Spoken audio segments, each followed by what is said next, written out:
की जय, शव संतन की जय, शव भक्तन की जय, सतगुरुदेव भगवान की जय, पूज्य शास्त्री दादा गुरुदेव की जय।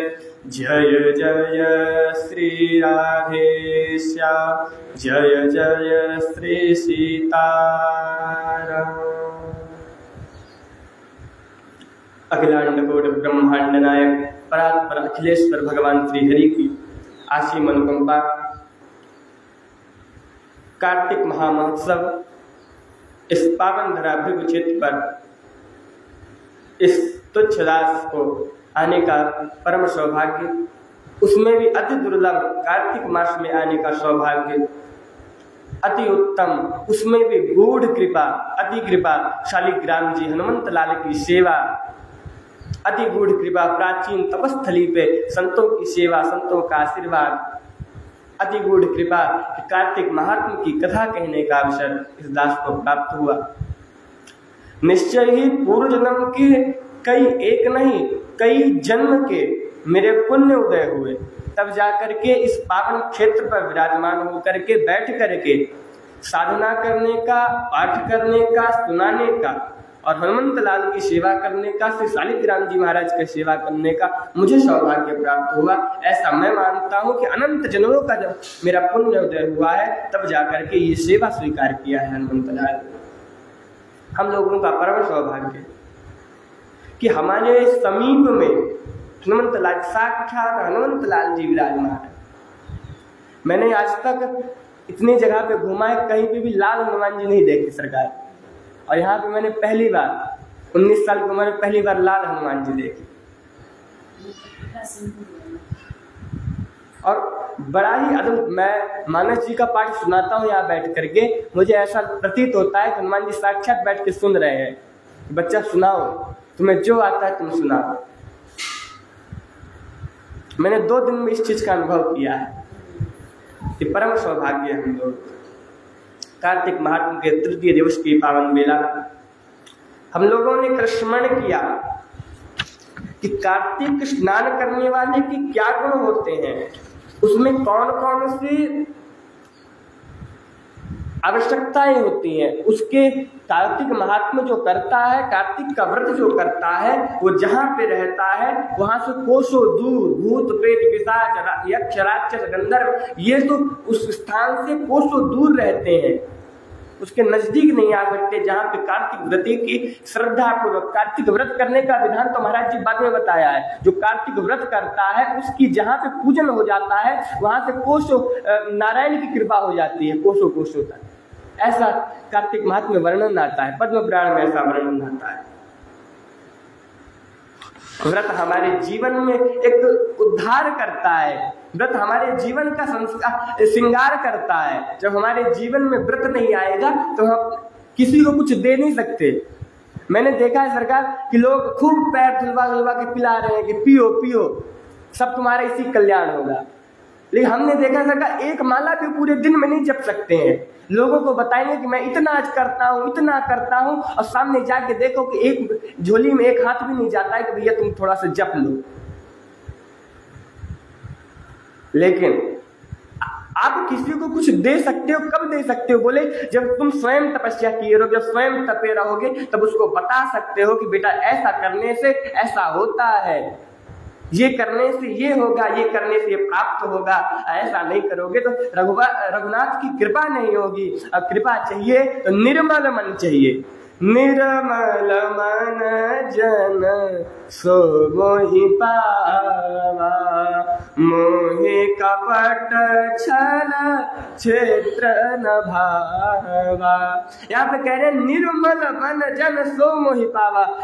कौन मुझे पा सकता है? बोले निर्मल जिसका मन हो, निर्मल मन जन सो मोहि पावा, ऐसे लोग प्राप्त कर सकते हैं। बोले प्राप्त कौन नहीं कर सकता? बोले जिसके मन में अहंकार होगा, दोष होगा, मोह कपट छल क्षेत्र न भावा, जिसके प्रति दूसरों के प्रति ईर्ष्या होगी, द्वेष होगी, ऐसे लोग मुझे नहीं प्राप्त कर सकते हैं।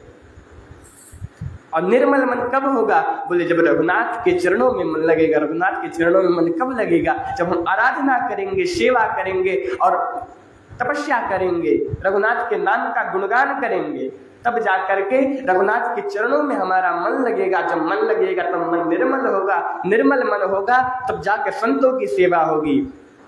शबरी माता को भगवान श्री राम नवदा भक्ति में पहली भक्ति बिना शर्त के महाराज बताते हैं कि प्रथम सुभगति संतन कर संगा, दूसर भगति मम कथा प्रसंगा। बाकी तो बाद में कहे, पहले संतों का संग करो। और महाराज संत भी जो सच में संत है, जब तक मन निर्मल नहीं होगा तब तक संग देते ही नहीं है। कहते पहले बेटा संत चरण पाना है तो मन को निर्मल करो। हम मन निर्मल होगा रघुनाथ के चरणों में आकर के। रघुनाथ के चरणों में कौन ला सकता है? बोले सदगुरुदेव भगवान ला सकते हैं। इसलिए जीवन में सदगुरुदेव भगवान की आराधना करनी चाहिए। श्रीमद् भागवत जी के महात्म्य के 4थे श्लोक में महाराज जिस चीज का वर्णन आता है कि चिंता लोक सुखम सुरद्रु स्वर्ग संपदा प्रयच्छन्ति गुरु प्रीतो वैकुंठ योगी दुर्लभः। चिंतामणि लोक सुखम, चिंतामणि लोक के सुख को प्रदान कर सकती है। सुरद्रु स्वर्ग संपदा, कल्प वृक्ष स्वर्ग के सुख को प्रदान कर सके। लेकिन प्रयच्छन्ति गुरु प्रीतो वैकुंठ योगी दुर्लभम, जब तक गुरु हमारे जीवन में नहीं है तो हजारों साल तक तपस्या कर लो, उस वैकुंठ नाथ की दया नहीं हो सकती है। और एक बार अगर गुरु की कृपा हो गई, तपस्या ना भी करो, अगर उस गुरुदेव ने हाथ ऊपर करके कह दिया कि जाओ तुम्हारा उद्धार होगा, वैकुंठ के नाथ को आना पड़ेगा तुमको ले जाने के लिए, ऐसी गुरु की महिमा है। मैंने तो ऐसा तक सुना है कि वृंदावन में एक भोदू नाम का शिष्य रहा करता था सदगुरुदेव भगवान का। भोदू की कथा आती है, पूज्य गुरुदेव सरकार के मुखारविंद से मैं श्रवण करता था कि भोदू बड़ा भोदू था और इतना निर्मल मन था उसका कि गुरुदेव कह दिए कि भगवान रोज ब्रज में आते हैं गैया चराते, तो मान गया कि आते हैं। सदगुरुदेव भगवान के मुखारविंद से उसने श्रवण किया था कि भगवान का पीताम्बरी धारण किए रहते, माथे पर मोर मुकुट धारण किए रहते हैं, हाथ में बांसुरी लिए रहते हैं, गैयाओं के संग आते हैं, ब्रज में रोज आते हैं और गैया चराते हैं। कहाँ आते हैं? बोले नंदगांव के वनों में आते हैं। अब भोंदू को पढ़ना तो आता नहीं था, सुन लिया सदगुरुदेव भगवान के मुखारविंद से। विश्वास इतना दृढ़ गुरु के प्रति कि अगर गुरु जी ने कहा है तो जरूर आते होंगे, मेरे गुरुदेव मिथ्या नहीं कह सकते। वन में गया, एक वृक्ष के नीचे बैठ गया, गैया चरा रहा है। ध्यान आया, सदगुरुदेव भगवान ने कहा था कि कृष्ण कहीं ना कहीं रघुनाथ आते हैं, मेरे गोविंद आते हैं, उनका दर्शन जरूर करूंगा। मन में जैसी इच्छा हुई, प्रभु कह रहे हैं कि जो जिसका मन निर्मल होगा मैं उसी को प्राप्त होऊंगा। आज भोदू का मन निर्मल है, इसलिए रघुनाथ मेरे गोविंद उसके सामने आ गए। पीताम्बर धारण किए हुए हैं, मुखारविंद से मंद मंद पसीने की बूंद आ रही है, गर्म है धूप के कारण। माथे पर मकराकृ कुंडल है, कानों में, माथे पर मोर मुकुट धारण किए, हाथ में बांसुरी लिए बजाते हुए आ रहे हैं। उधर से देख करके भोदू प्रसन्न हो गया, बोले वाह, यही तो गुरुदेव ने बताया था। आकर के मेरे गोविंद भोदू के सामने बैठ जाते हैं। बोले कुछ लाए हो, खिलाओ। बोले आप कौन हो? बोले गोविंद हूं मैं। बोले गोविंद, आप वही हो जिसका बखान मेरे गुरुदेव किया करते? बोले हाँ मैं वही हूं। भोदू तो प्रसन्न हो गया, उसका हृदय आह्लादित हो गया और भगवान के चरणों में दंडवत प्रणाम किया। बोला आप मेरे सखा बनोगे? मेरे गोविंद ने कहा कि तुम जैसे सखाई तो मुझे चाहिए होते हैं, मैं ज्ञानियों को नहीं मिलता है, ज्ञानी तो बहुत ही संसार में, ज्ञानियों को अगर मैं मिलने लग गया तो सबको मिलता। मैं भक्ति वालों को मिलता हूं, जिनके हृदय में भक्ति होती है, मैं उनके पास आता हूं। और तुम्हारे पास क्यों आया? बोले तुम्हारे पास भक्ति, तुम्हारा मन निर्मल है। अस्तु आगे बढ़ते हैं। अब तो भोंदू रोज आता, पहले महाराज से 2 रोटी लेके आया करता था, अब भंडारी से कहता अब वहां पे 2 लोग आते हैं, 2 रोटी में पेट नहीं भरता, वो भी आधे रह जाते, मैं भी आधे, अब 4 रोटी दो। अब रोज आते, गोविंद आते, पास में बैठते, दोनों जो भी रहता सूखी रोटी बासी रोटी दोनों खाते, प्रेम से खाते। एक दिन जाकर रसोइया से बोला कि 4 रोटी में पेट नहीं भरता है, गोविंद भूखे रह जाते हैं। रसोइया ने जाकर गुरुदेव से कहा, गुरुदेव भोदू उससे में ज्यादा रोटी लेके जाता है, कुछ कारण है, देखना चाहिए। गुरुदेव ने कहा कोई बात नहीं, जाने दो। 2-4 बार हुआ, अब तो गोदू ने रोटी की मात्रा 8 कर दी। बोले गोविंद भूखे रह जाते हैं, और गोविंद भूखे रह जाते हैं, उन्हीं का पेट नहीं भर पाता तो मेरा कैसे भरेगा। 8 रोटी लेके जाने लग गया। भोदू एकदम गुरुदेव ने कहा कि लगता है कुछ व्यापार करने लग गया, रोटी अनाज ये बेचने लग गया है, जाके पीछे से देखता हूँ। पीछे जाके देखते हैं कि एक वृक्ष के नीचे बैठता है, और उधर से गोविंद आते हैं, गुरुदेव को नहीं दिख रहे हैं, वो बैठा है और किसी से बात कर रोटी खिला रहा है। घर आए, भोदू से को गुरुदेव ने बुलाया, भोदू दौड़ता हुआ गया, गुरुदेव के चरणों में दंडवत प्रणाम कर, गुरुदेव आपने बुलाया? बोले हाँ मैंने बुलाया। तुम 8-8 रोटी लेके जाते हो, किसको खिलाते हो, कौन है जिससे तुम बात करते हो? बोले गुरुदेव आप जिसका गुणगान किया करते थे, आप जिसकी बात बताया करते थे, वही गोविंद आते हैं। बोले तेरे सामने गोविंद आते हैं? हम जैसी तपस्या करने वालों के सामने नहीं आए कभी, हम जैसे ज्ञानियों के सामने नहीं आए, तुम्हारे सामने गोविंद आते हैं? बोले हाँ गुरुदेव गोविंद आते हैं मेरे सामने। बोले अगर गोविंद तुम्हारे पास आते हैं तुम मुझे भी दर्शन करवाओ ना, गोविंद कैसे हैं, एक बार मैं भी दर्शन करूं गोविंद के स्वरूप का, गोविंद के इस रसामय अधरामृत का मैं भी दर्शन कर लूं। भोदू कहता है गुरुदेव कल जब आएंगे तब मैं जरूर कहूंगा कि मेरे गुरुदेव को दर्शन दो आप, विश्वास करिए मैं आपको कल जरूर दर्शन करवाऊंगा। भोदू जाता है, कृष्ण आते हैं, दोनों मिलते हैं, गले मिलते हैं। कृष्ण कहते हैं मुझे आज भी बड़ी जोर की भूख लगी, कुछ खिलाओ ना भोदू।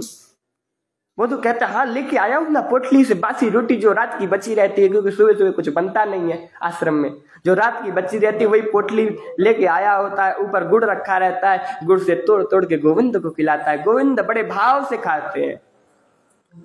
ये तीसरा संसार में, ये तीसरा है जिसके हस्त कमलों से भगवान पा रहे हैं। पहला विदुर की विदुरानी के घर से पाया था, बड़े भाव से, केले के चिक्कल तक पा गए, साग विदुर घर खाई।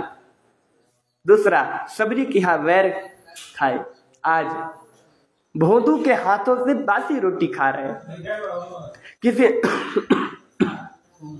किसी ने पूछा कि आपको भोग कहाँ का आरोहने में बड़ा आनंद आता है रघुनाथ? बोले कि मुझे तो भोग 2 ही जगह का आनंद आया है, ये तीसरा जगह है जहां पे मैं भाव से भोग को आरोह रहा हूं। भोदू ने कहा गुरु मैं एक आपसे इच्छा चाहता हूं, एक वर चाहता हूं। बोले मांगो, क्या चाहते हो तुम?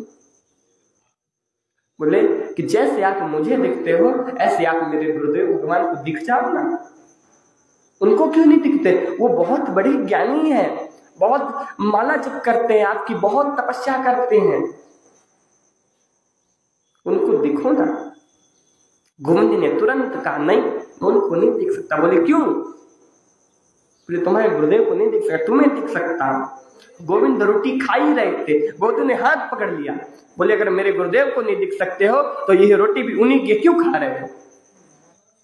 ये क्षमता बस प्रेम में है, निर्मल मन में है, जो भगवान के हाथ को पकड़ लिया कि क्यों खा रहे हो। आज वो तो डांट रहा है कि मेरे गुरुदेव को नहीं दिखते हो तो इनकी रोटी क्यों खा रहे हो। ठीक है अगर तुम मेरे गुरुदेव और मेरे गुरुदेव का है, इसलिए जब तुम उनको दर्शन नहीं देंगे रोटी क्यों खा रहे हो, उनके स्थान पे क्यों चरा रहे हो? जाओ यहां से, मैं जा रहा हूं, आज से तुमसे कोई बात नहीं करूंगा, आज से मुझसे मिलने मत आना तुम। गोविंद के हृदय में बड़ी वेदना हुई।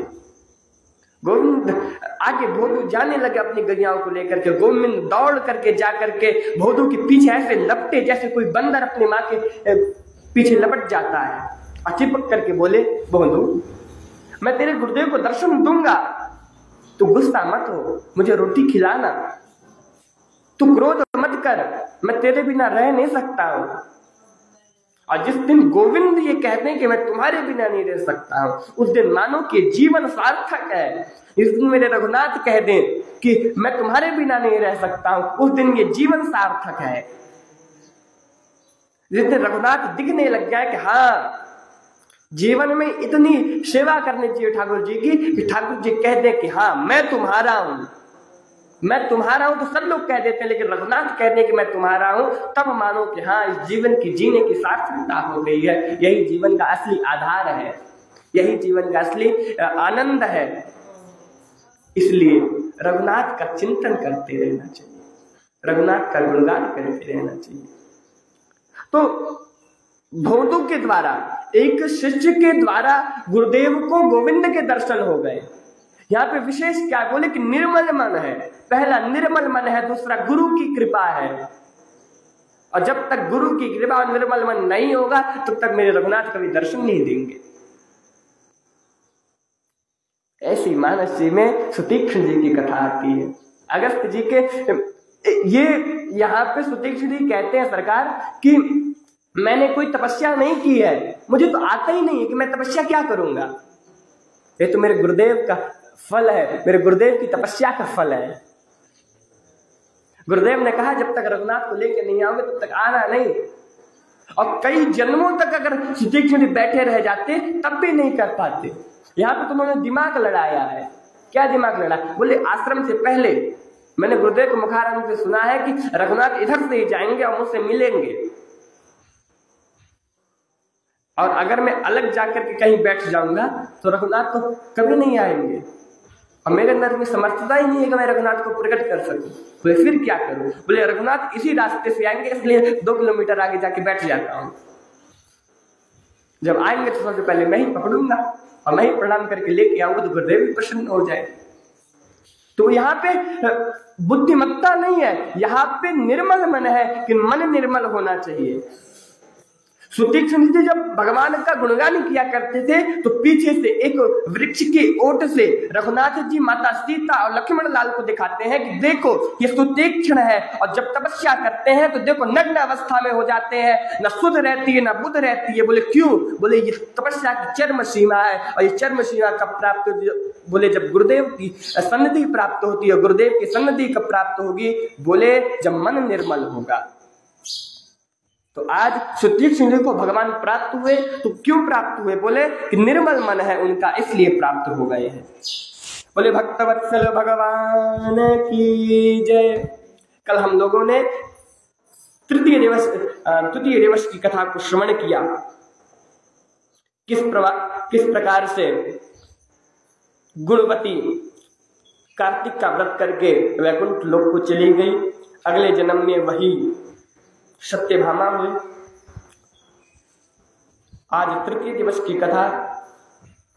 सत्यभामा बोली हे प्रभु आप काल स्वरूप है, आपके लिए सभी कालखंड बराबर है, तब कार्तिक मास में ऐसा श्रेष्ठ माना गया है क्यों? आपकी सब तिथियों में एकादशी तथा सब मासों में कार्तिक मास आपको प्रिय क्यों है? हे देवाधिराज इसका क्या कारण है, इसको कहिए। श्री कृष्ण बोले हे प्रिय तुमने बहुत ठीक प्रश्न किया है। इस विषय में महाराज वेणु के पुत्र पृथु का वृत्तांत कहता हूं, एकाग्र मन से सुनो। पुरुषना में एक बार नारद जी यहाँ राजा पृथु ने पूछा, और सर्वज्ञ नारद जी ने कार्तिक मास की महिमा बतलाई। पूर्व काल में त्रैलोक्य को मथ डालने वाले समर्थ महाबली शंकासुर नामक समुद्र का पुत्र हुआ। शंकासुर ने अपने पौरुष से स्वर्गलोक में देवताओं को परास्त कर दिया और इंद्र आदि लोकपालों को अपने अधिकार में कर लिया। शंकासुर से भयभीत होकर के सब देवता अपनी स्त्री और कुटुंब के साथ सुमेरु पर्वत की कंदराओं में बहुत काल तक रहने लग गए। जब देवता आनंद से सुमेरु पर्वत की गुफा में रहने लगे, तब उस राक्षस ने सोचा यद्यपि मैंने समस्त देवताओं को जीत लिया फिर भी ये लोग बलवान दिखाई पड़ते हैं, तो अब कौन उपाय करूं? हाँ, अब मुझे ज्ञात हो गया कि देवता वेद मंत्रों से बली हो रहे हैं। यदि उन वेद मंत्रों को हर लिया जाए तो वो अपने आप ही निर्मल हो जाएंगे। ऐसा सोच शंकासुर भगवान को सोए हुए देख सत्यलोक में वेदों को चुराने गया। जब वह वेदों का हरण कर रहा था उसी समय बीचों के साथ यज्ञ मंत्र उसके डर से जल में छिप गए। तब यज्ञ मंत्रों से खोजता हुआ शंकासुर समुद्र के भीतर विचरने लग गया, किंतु चिरकाल तक खोजने पर भी यज्ञ मंत्रों को एकत्र नहीं कर पाया। उधर ब्रह्मा जी पूजा की सब सामग्री तथा उपहार लेकर समस्त देवताओं के साथ वैकुंठ में भगवान श्री विष्णु की शरण में गए। विष्णु को जगाने के लिए ब्रह्मा जी ने गाने बजाने और धूप गंधादि से पूजन करने लग गए।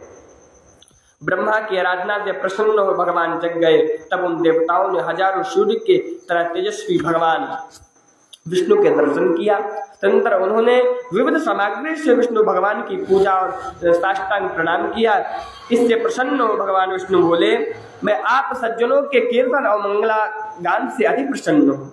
आप लोग अभिष्ट वर मांगिए, मैं दूंगा। इस प्रकार से भगवान ने उनसे कहा। इस प्रकार शुक्ल पक्षी की एकादशी तिथि में हरि प्रबोधनी एकादशी तक जो प्राणी ब्रह्म मुहूर्त में आप लोगों की भांति कीर्तन तथा मंगल गान करेगा, ये सभी मेरे परम प्रिय होंगे और सदा मेरे समीप निवास करेंगे। तो महाराज कार्तिक मास में जो एकादशी आती है उसको हरि प्रबोधनी कहते हैं। इसके बाद देवउठनी एकादशी आ जाती है। तो यहाँ से प्रतिपदा से लेकर के और एकादशी तक भगवान का गुणगान करना चाहिए सभी कार्यों को छोड़ करके, और ऐसा जो करते हैं वो भगवान के अति प्रिय हो जाते हैं। ऐसा श्री कार्तिक महात्म्य में वर्णन आता है।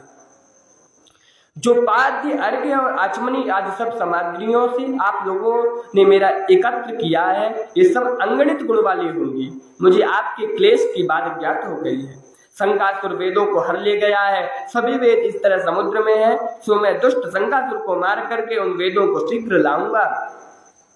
अब से वेद का हर मंत्र हर वर्ष मंत्रता बीजों के साथ कार्तिक के जल में निमग्न रहेगा। मैं आज से जल में रहूंगा और आप लोग भी ऋषियों सहित मेरे साथ आइए। उन दिनों जो प्राणी प्रातः स्नान करेंगे वो यज्ञांता के स्नान के फल भागी होंगे। यहाँ पे कह रहे हैं कि जो कार्तिक में सुबह स्नान करता है, शंकासुर वेदों को हर के ले गए और जाके समुद्र में बैठा विचर रहा है। भगवान शंकासुर को समुद्र में ही वध किया शंकासुर का, और जो वेद उस चुरा ले गए थे, अब जल के एक एक बूंद में एक एक वेदों का मंत्र है। और जो कार्तिक में स्नान करता है उसे उन वेदों का यज्ञांता मानने लग जाते हैं। इसलिए कार्तिक में स्नान का बड़ा महत्व है। कार्तिक स्नान की ही महिमा है सरकार। हे देवेंद्र, जो कार्तिक व्रत किया करें उनको आप मेरे लोक में पहुंचा दिया करें। हे देवराज, आप सदा उन प्राणियों को सदा आपत्तियों से बचाएं। हे वरुण, आप उन्हें पुत्र पौत्रादि संतति देने वाले रहिए, क्योंकि कार्तिक व्रती मेरा रूप धारण करके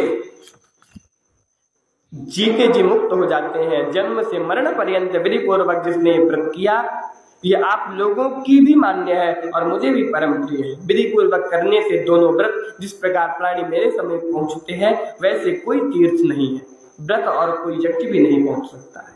यहाँ पे वर्णन आता है कि जो कार्तिक व्रत करता है विधि पूर्वक, वो भगवान के वैकुंठ को पहुंच जाता है। भगवान कहते हैं कि कार्तिक एकादशी को छोड़ करके ऐसा कोई व्रत नहीं है जो सीधा मेरे तक पहुंचा दे। लेकिन कार्तिक एकादशी जो है, जो कार्तिक और एकादशी के व्रत को करता है, वो साक्षात मेरा स्वरूप है, जीते जी मुक्ति को प्राप्त हो जाता है।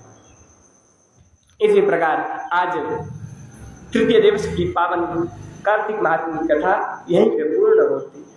तत्त श्री कृष्णार्पणमस्तु, तत्त श्री रामार्पणमस्तु। श्री कृष्ण गोविंद हरे मुरारे, हे नाथ नारायण वासुदेवा। श्री कृष्ण गोविंद हरे मुरारे, हे नाथ नारायण वासुदेवा। श्री कृष्ण गोविंद हरे मुरारे, हे नाथ नारायण वासुदेवा। हे नाथ नारायण वासुदेवा, हे नाथ नारायण वासुदेवा, हे नाथ नारायण वासुदेवा। श्री कृष्ण गोविंद हरे मुरारे, हे नाथ नारायण वासुदेवा। श्री कृष्ण गोविंद हरे मुरारी, हे नाथ नारायण वासुदेव। पितु मातु स्वामी सखा हमारे, पितु मातु स्वामी सखा हमारे, हे नाथ नारायण वासुदेव। श्री कृष्ण गोविंद हरे मुरारे, हे नाथ नारायण वासुदेव। श्री कृष्ण गोविंद हरे मुरारे, हे नाथ नारायण वासुदेव। भक्त भगवान की जय, सतगुरुदेव भगवान की जय, कार्तिक महामहोत्सव की जय। जय जय श्री सीताराम। आज की वाणी विराम। तब तक श्री हरि ओम।